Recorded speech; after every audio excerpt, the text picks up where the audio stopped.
We stand here today on this Wednesday together, united. We understand that whether it's LA, DC, Chicago, or Baltimore, Trump's deployment of thousands of armed federal agents and military personnel into the nation's capital and other cities is the action of a wannabe dictator. For him, Donald Trump, abusing the power of the National Guard is not about protecting public safety. It's about control. It's about threatening diverse, successful, Democratic-led cities like Chicago that refuse to bow down to authoritarianism. When Trump talks about restoring order with National Guard troops, I want to make sure that we understand what it is. It's a violent suppression of dissent. It's an expensive, unlawful political stunt. It's a distraction from the failed policies.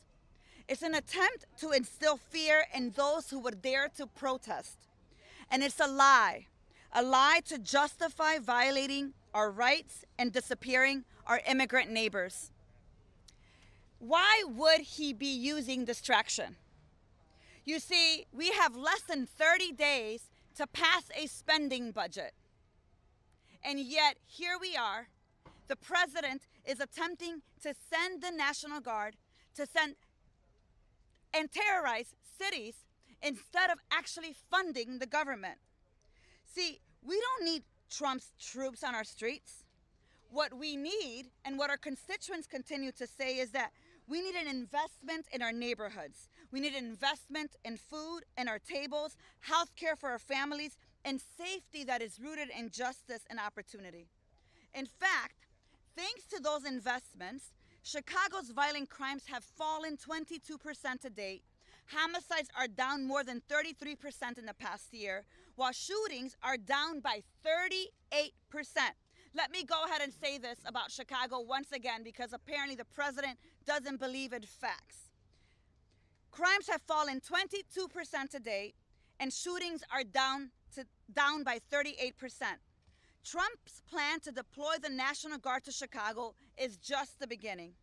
Today, Trump is eroding our constitutional boundaries and normalizing the abuse of our military power so that he can succeed when he failed his first term.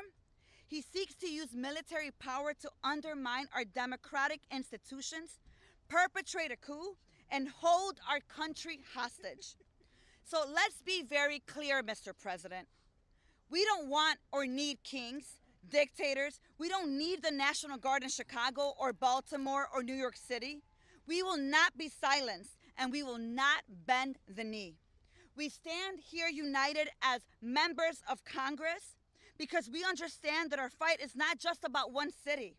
When armed troops are sent into American communities to suppress protest, to target civil society leaders, or to facilitate the disappearance of our neighbors, it is not just a local issue. It strikes at the core of our very own democracy. And we cannot let this continue. We have to continue to resist, and this moment demands courage. It demands us to understand that we must obstruct and do everything we can to oppose any of these authoritarian actions against our cities when it's threatening our people, our freedoms, and our democracy. It is why we must fight back. It is why we're here this morning, because we know it will require legislative action, legal action, and the local organizing that is happening on the ground that we are supporting and we will continue to do. And with that, I want to introduce to you a Congresswoman who has been holding the line here in Washington, D.C. for many years and will continue to be a champion for justice. Eleanor Holmes Norton. Thank you. Yes, thank you. Thank you very much. 3 weeks ago, despite historically low crime for purposes opposed by 8 of 10 D.C. residents, President Trump declared a crime emergency in D.C. as a pretext for federalizing D.C.'s locally funded police department. He deployed more than 2,000 National Guard troops, put guns in their hands, and sent masked ICE officers to forcibly take community members from our streets. President Trump has used D.C. residents as props in a political play to showcase his own power. While the president claims that federal control of D.C. is necessary to combat crime, his own actions severely jeopardize public safety in the district. Earlier this year, the president and Republicans in Congress intentionally limited D.C.'s ability to spend its own local funds, forcing D.C. to cut roughly $1 billion halfway through its fiscal year from its own budget, which could have further funded D.C. police, fire, and emergency response services and other public safety issues. He pardoned nearly 1,600 individuals who attacked the U.S. Capitol on January 6, including hundreds of convicted of assaulting police officers. He fired and demoted dozens of D.C.'s most experienced career prosecutors, contributing to a larger backlog of criminal cases in court and denying victims of crime timely access to justice. No emergency exists in D.C. that the president did not create himself. As D.C.'s sole member of Congress, I have led the federal legislative response to Donald Trump's unlawful, unwarranted, and unprecedented actions. I introduced a termination resolution to end the federalization of MPD with Judiciary Committee Ranking Member Jamie Raskin, a longtime ally of the district who is here with us today. I introduced a bill to require the National Guard troops to deployed in D.C. to address crime to wear body cameras, which would provide much needed transparency and accountability. Yesterday, I introduced two bills to give D.C. full control over its own National Guard and police. And last week, I wrote the Defense and National Guard Bureau demanding answers about the scope, the legal parameters, mission, and cost of National Guard deployment. More than 700,000 people count themselves, all of ourselves, as D.C. residents. We are Americans worthy and capable of the same autonomy granted to the residents of the states. Our local police force should not be subjected to the federalization and action that wouldn't be possible for any other police department in the country. The only permanent remedy that would give D.C. the same rights and protections enjoyed by other American jurisdictions is making my D.C. statehood bill law. To be content with less than statehood is to concede the equality of citizenship that is the birthright of D.C. residents as American citizens. Although D.C. lacks statehood, makes it more vulnerable to the president's abuse of power. He has frequently made it known that his authoritarian ambitions do not end with D.C. Thank you to Congresswoman Ramirez, for inviting me to speak today. Your constituents in Chicago are also Americans who are worthy of governing their own local affairs, and I'm proud to be here with you today defending Chicago's right to the same protections I've argued D.C. residents deserve for decades. Thank you very much.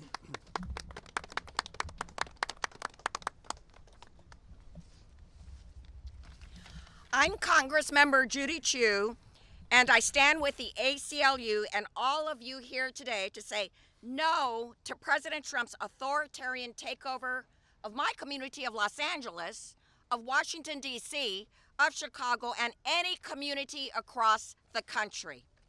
I represent a district in Los Angeles County, and I want to tell you, it was just yesterday that U.S. District Judge Charles Breyer ruled that Trump's use of military troops in Los Angeles was illegal. That's right. Trump can act as a national police force with the president as its chief. He barred the Pentagon from using National Guard members and Marines for performing local police functions like arrests and crowd control. In his 52-page ruling, he warned that Trump appears intent on creating a national police force with the president as its chief, and that by doing what he did, Trump violated a long-standing law meant to prevent domestic law enforcement by the military. Well, yesterday, I just returned from Los Angeles. That is where Trump sent 4,000 National Guardsmen and 700 Marines to our area when our local law enforcement had everything well under control. But why did he do it? Just for the purposes of intimidation. Of the 4,000 Guards members in LA, many were pulled away from the civilian roles that actually keep communities safe, like nurses, EMTs, teachers, service workers, food and agriculture workers. They were yanked from saving lives and serving neighbors just for Trump's political theater. He is ripping National Guard soldiers away from their jobs and families so he can trample on our constitutional rights and disappear our neighbors off the street. And it is a waste of your taxpayer dollars.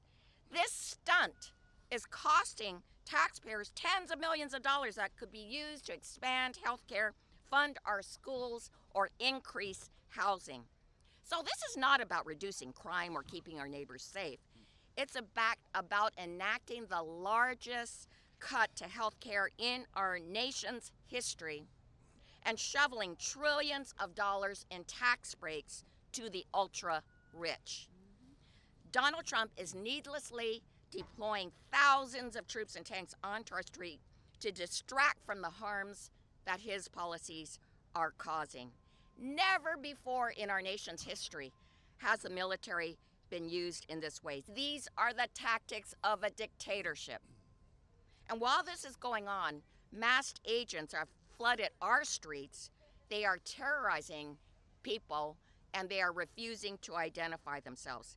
It's all about intimidation, racial profiling, and harassment. But we cannot let that happen, not in LA, not here in DC, not in Chicago, not in America. This ruling from yesterday shows just how important it is that we keep fighting against Trump's illegal and authoritarian actions here in Washington, D.C. and other major cities. Because when we keep fighting, we can win, just as we did yesterday. So we will not be silenced. We stand with all Americans peacefully dissenting against this administration. Together, in the streets, in the courts, and in Congress, we will stop this authoritarian power grab. And now I'd like to introduce Congressman Glenn Ivey, who represents parts of Baltimore. Good morning. My name is Glenn Ivey. I'm the congressman who represents Prince George's County, which is the eastern border of Washington, D.C. I have two of my kids that live here in the Washington, D.C. One of my grandkids lives here. And I was a federal prosecutor down the street for 4 years here in Washington, D.C. So I understand how this ought to work. When I was prosecuting there, D.C. was having somewhere in the range of 450 to 500 homicides per year. Crime's been going down dramatically since then, certainly in the last couple of years.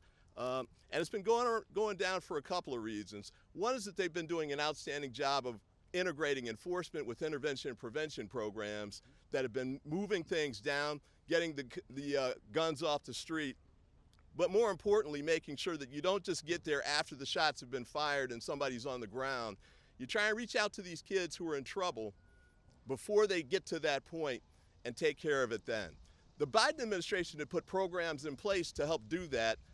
We know it's not serious for the Trump administration because one of the first things he did was cut the funding for those kind of programs. And we also know this isn't a serious effort because one of the first things they did was eliminate the Office of Gun Violence Reduction, which had also played a key role in reducing gun violence in these cities. And instead of doing that, what he's done instead is to put soldiers out on the street, soldiers who don't have the training or the ability to help to deal with policing. For example, they don't know anything about chain of custody. If they seize any evidence, there's a good chance it'll get suppressed because they don't know how to do it. They don't know how to Mirandize suspects.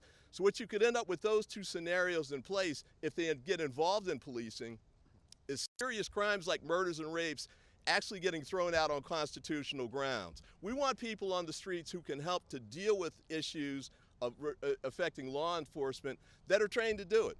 Now, if you want to bring in FBI or DEA or ATF, we'd love to have them in Prince George's County. We got a lot of that here in Washington, D.C.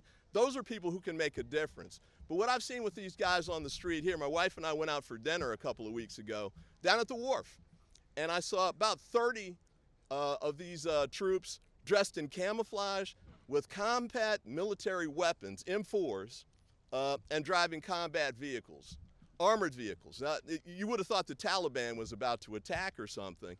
And one of the real problems with the M4 guns is twofold. One is, you know, for regular civilian police, there's a force continuum that they can use. They don't have to go to deadly force right away. They've got tasers and pepper spray and the like. We want to use that. But the other big one, too, is M4s are so powerful. If you shoot somebody, even if you hit the right guy, the bullet's going to keep going through the body and go and potentially hit other people. And so on the wharf that day, when they're walking around with these weapons of military impact on that street, we had people who were civilians just like me sitting there eating dinner, wondering if these guys really knew what to do if something actually happened of a regular kind of crime scenario. Let's move away from this kind of nonsense. Let's get off the show. The show costs $1 million a day here in the District of Columbia, which is crazy, while they're withholding $1.1 billion of DC's own money, which the mayor said, if you release it, I want to hire more cops and teachers. Those are exactly the people we need to help deal with these issues. And the last point I'll make on is this. This is a long-term issue. We need long-term solutions to address it. Not 30 days, not 60 days, not cops or fake cops, soldiers who are out here on the street just for 5 or 10 minutes, basically walking tourist traps here in town instead of actually helping to get the criminals off the street. Let's move towards that. Let's give the cities the funding back that they were using to bring crime down. Let's give them back the money that they need to get more officers on the street. The Trump administration is putting up $50,000 signing bonuses to get these guys to join ICE, but they won't do it for local police departments like this one or Prince George's County because we're all competing for more cops. Let's help us out that way. Help us put more cops on the street instead of the fake show of National Guard troops walking around in tourist areas in camouflage and armored vehicles, which you know they can't use for actual policing. Thank you. Oh, and I want to introduce Nydia Vasquez from New York. Thank you. Thank you. I'm Congressmember Nydia Velasquez representing the Congressional District number 7 in New York City. So I come from New York. It means I know this man, Donald Trump. Every time he feels threatened, he manufactures a crisis. Right. And that is exactly what he's doing here. He knows that what is in the mind of the American people is about releasing the Epstein files. He knows that what is in the mind of the American people is the cost of groceries, a crisis that he himself created with the illegal and arbitrary tariffs that he has imposed. And if he truly cares about tackling the issue of the crime rates in America, he will be sending the troops to states that are run by Republicans, because that is where the highest crime rates exist. It's now been 23 days since Donald Trump launched his federal takeover of Washington. In that time, we have seen the National Guard troops brought in from across the country to patrol the streets. They have been so underutilized that some are now reduced to picking up trash and cleaning the National Mall. Meanwhile, in immigrant neighborhoods, masked immigration officers are arresting parents on their way to school with their children, harassing street vendors, and tearing families apart. Federal law enforcement officers have been pulled away from investigation into things like public corruption, counterintelligence, even drug trafficking, just to patrol city streets. All of this comes at a staggering cost to the American people. Millions of taxpayer dollars every day. And for what? An overwhelming majority of DC residents oppose this occupation, and most say it makes them less safe. Yesterday, as Judy Chu related, a federal judge ruled that it was illegal. But what does Donald Trump cares about what is illegal or legal in this country? A man that was convicted of 34 counts. This is not about crime. This is about control. Trump is a wannabe dictator and is using Washington, D.C. as a testing ground for his authoritarian policies. He did it in Los Angeles, he's doing it here, and it's only a matter of time before he tries to take over a city near you. This is about spreading fear and punishing democratic cities into submission. And it must be noted, as I mentioned, many of the states with the highest rates of violent crimes are in fact run by Republicans. We are not going to bow down. We reject the unwarranted, costly federal takeover of Washington, D.C. We will not accept it here, in Chicago, in New York, or in any other city across our nation. And we know our constituents will not accept it either. They do not want the military deployed to their neighborhoods. They don't want their fundamental rights trampled. They want Donald Trump to get the hell out of our cities and let local government run our cities. And with that, let me present to you the Congress member from Chicago, Chuy Garcia. Good morning. Thank you to my neighbor and colleague, Delia Ramirez, for convening this press conference, and the ACLU. I'm Chuy Garcia, the first member of Congress from the Midwest who is a Mexican immigrant, and I represent a district where 1 in 3 people are foreign-born, most of them from Mexico. It's clear that Trump is escalating his attacks against Chicago because he needs a distraction, as you've heard, from the Epstein files, from the plunging popularity numbers, and because the courts are jeopardizing his pet priorities, his ability to mobilize the Guard, and to the question of tariffs. This escalation is not about public safety or about law and order. It's an authoritarian power grab that has profound consequences, that seeks to target and profile working class immigrant and brown communities. It's the same racist and xenophobic playbook that Trump and Stephen Miller have used before. Terrorize immigrants, pursue deportation quotas, divide people. That's their specialty. It's no coincidence that the attempts to send troops to Chicago on one of the largest Mexican Independence Day festivities in the country is taking place now. Deploying the National Guard in Chicago will not make the city safer. It fuels Trump's violent attacks on our communities and sends people back into the shadows. If he's serious about reducing crime, he would stop weaponizing the military. Instead, he will restore funding to healthcare, education, job programs, and community violence intervention programs. Chicago will not allow this power grab. Crime rates in Chicago have been on the decline because these investments have been made.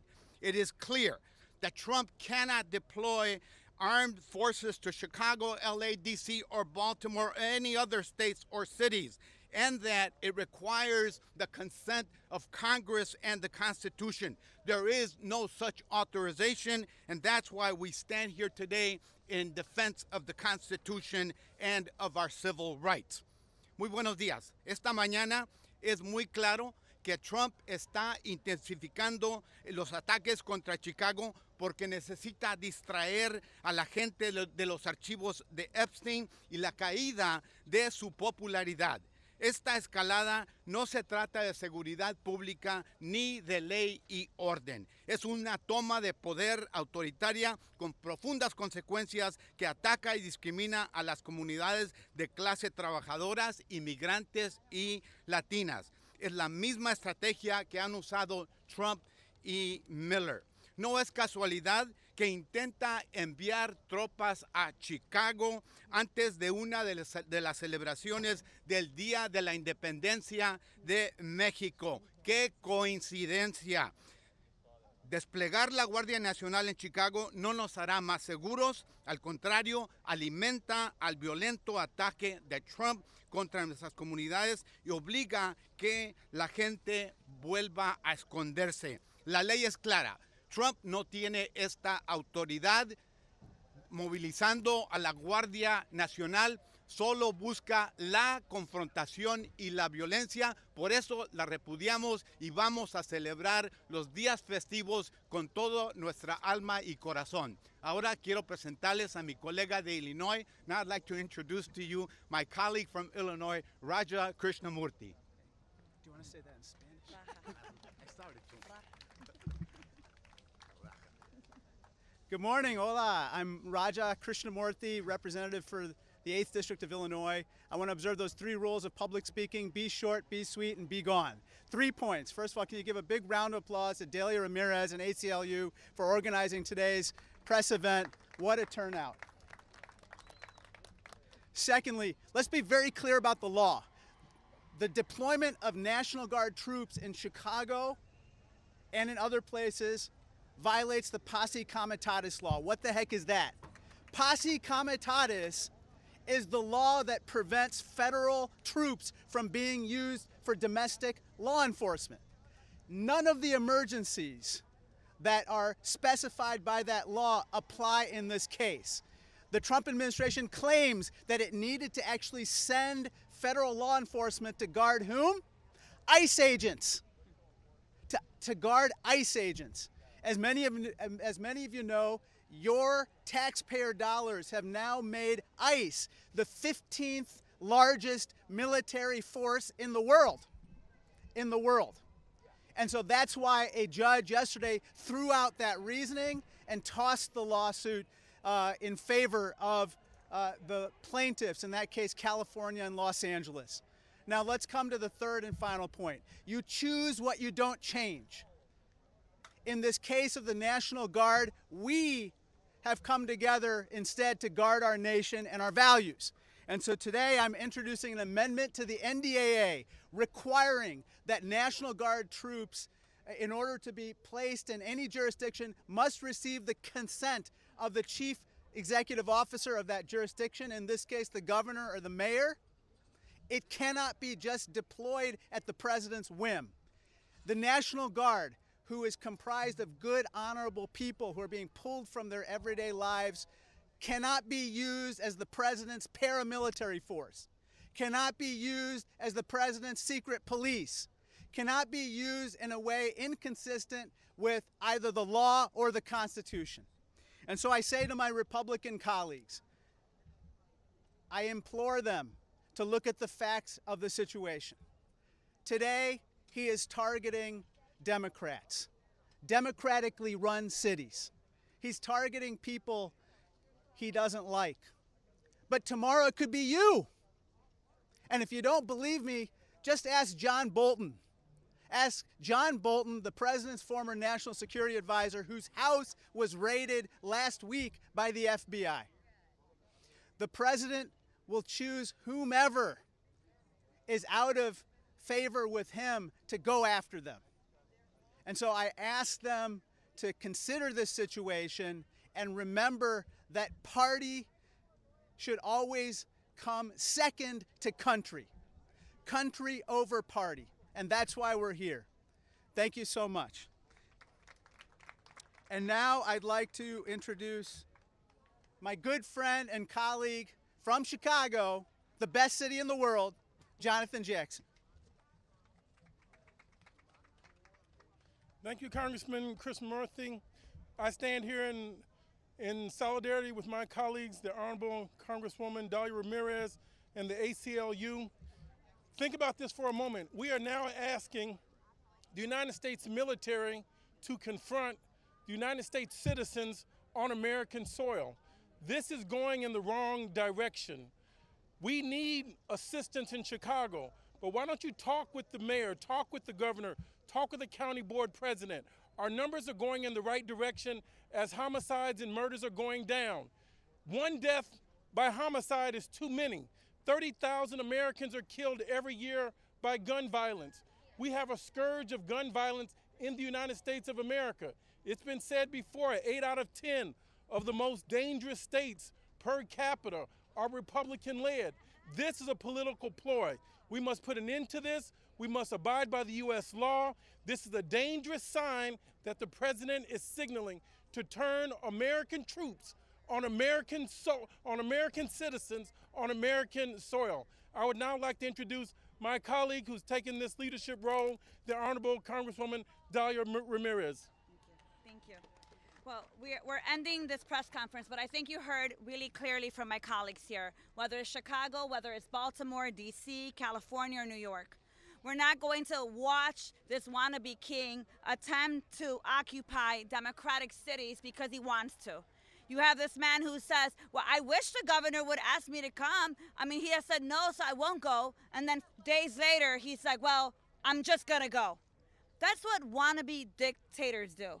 But I think you heard it very clearly from my colleagues today. We're going to use every legislative action, whether it is introducing amendments right now, whether it is in the appropriation process. We're going to continue to use litigation in the way that we saw in California. And let me be very clear. What the California ruling says is that the National Guard could, in fact, go to cities like Chicago. However, it cannot get in the way of local law enforcement. It could add and continue to add to what ICE is already doing, which, by the way, has $150 billion of your taxpayer dollars to do their immigration enforcement of literally ripping families apart from each other. But they can do that. They cannot do anything related to law enforcement. I want to be very, very clear. So as we end, I want to say this. Congressman Christian Murphy talked about what happens with dictatorships. Fascism always requires a public enemy. Today, he will say that it's your immigrant neighbors.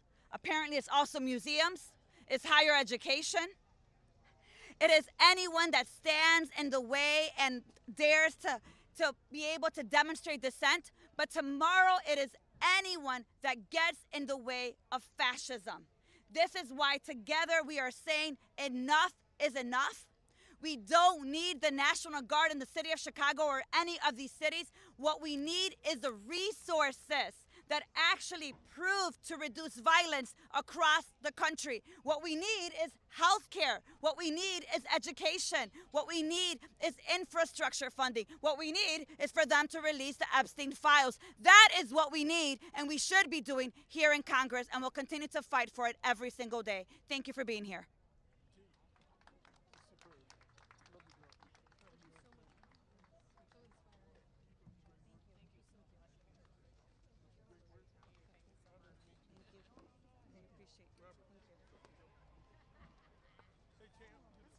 Okay, thank you. Good, ma'am. I'm trying my best.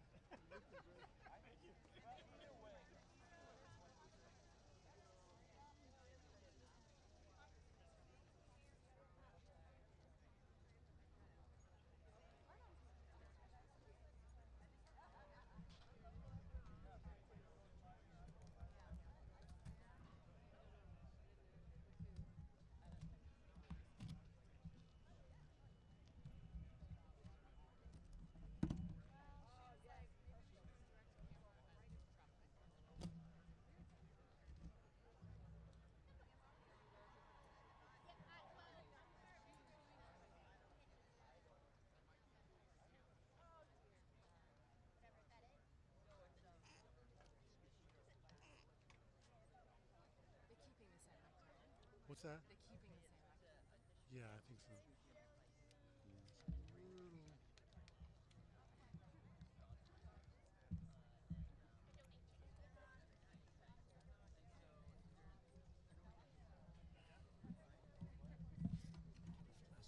I know, right? You get it. Oh, this makes me.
Check, check. This is your last minute sound check. 1, 2, 3, 4, 5, 6. It's the last minute sound check for the people. You good?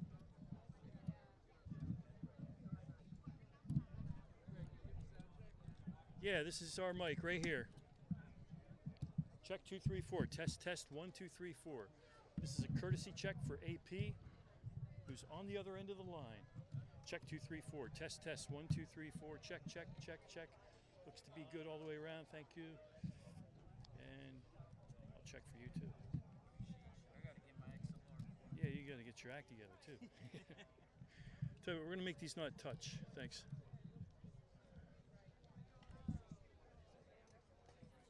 Check 2 3 4. Test test. 1 2 3 4. Check 2 3 4. Test test. Check check. Is that you? Sorry. How you doing? Check 2 3 4. Test test. 1 2 3 4. Check check. Check 2 3 4. Check. Check 2 3 4. Testing. Testing. This is a final check. The last of the checks. When the last check arrives, cash it, and get out of town. Check 2 3 4. 1 2 3 4. 1 2 3 4. Check check. Okay, I'm stopping all that activity.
Is this for this event, the runner show?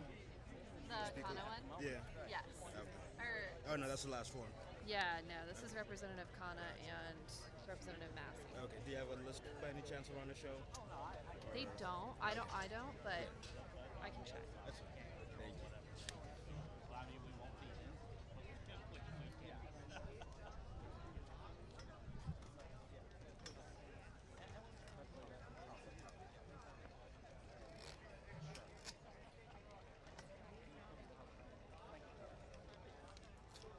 Steven, you want me to have it?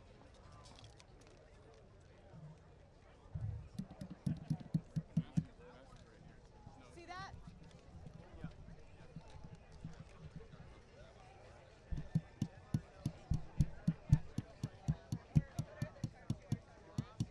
You got it? You're hearing me okay? 2, 3, 4, 5, 6, 7, 8, 9, 10.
driving around screaming. You remember this?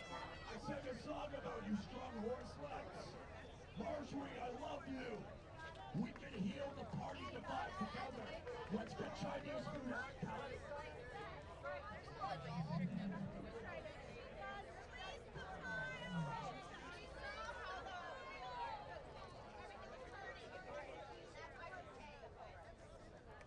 That's the only reason she told us.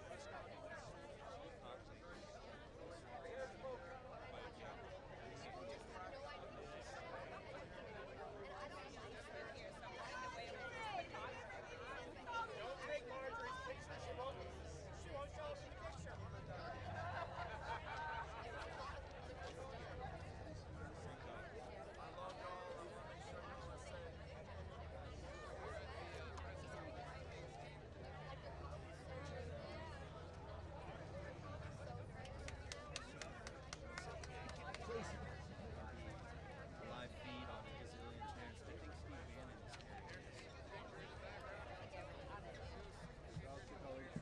I think Steve Bannon is This will not save you, Marjorie.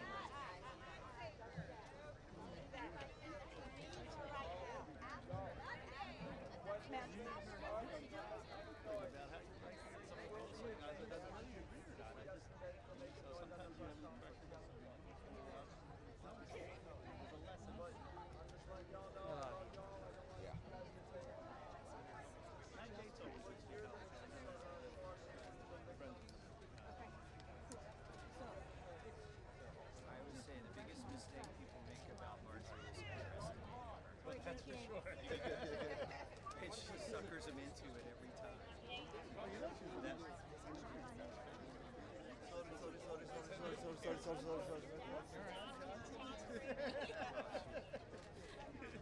Never what I wanted. You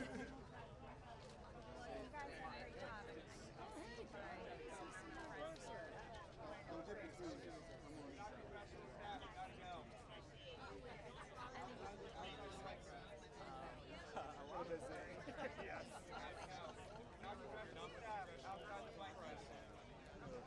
We'll wait till 10:30 just to say.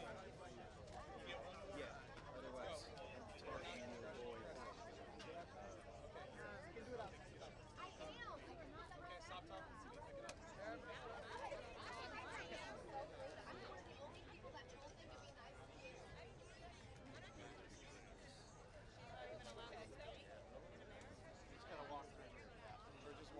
He's also a very eloquent speaker.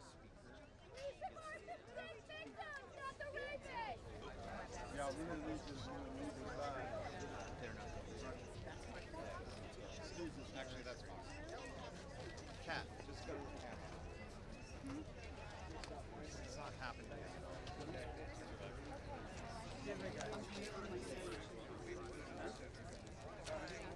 Will the live stream start? Or should we wait till